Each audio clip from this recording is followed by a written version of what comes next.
one thing I think that's going on in New Orleans right now, we're losing a lot of what represented what was before, and I think records still have, the few that we do have left, still represent like where the music came from.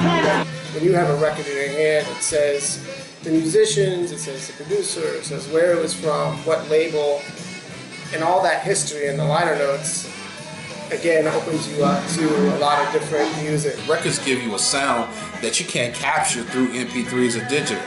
It's a very unique sound that's recorded off a reel-to-reel cassette, and it's pure, and it's just naked, and it's just a beautiful thing. My favorite band for instance is The Roots, and if you listen to the words that they use, the way that they try to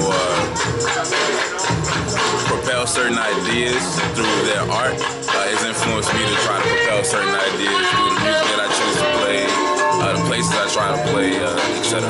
As a DJ, I've always been a fan of Mantronics as a kid. That's what I came up listening to, Mantronics, Tila Rock, a lot of Run DMC. As a DJ, the first time I heard somebody scratch was Jazzy Jeff.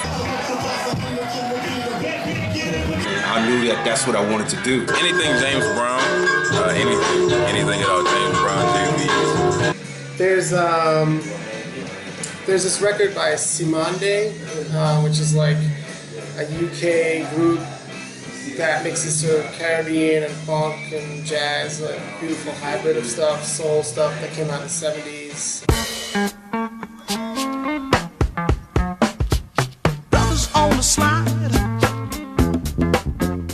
We do have something special in the water here. We have a culture of artists and creatives that's massive.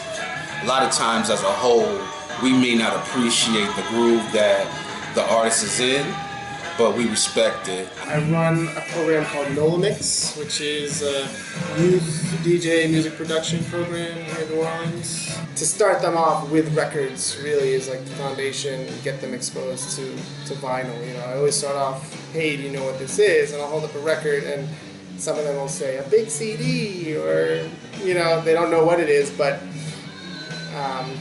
it introduces them to sort of the history of DJing and how it started off with just records. It shows value to me. It shows value, and there's also a piece of history in your hands that you can play, that you can display, that you can collect, that you can cherish, you know, or pass on. Like I have a son, so he's going to get whatever records I collect throughout my life, music in my life, I'll be able to give them to him, and he'll have a little piece of history, a little piece of his pops. And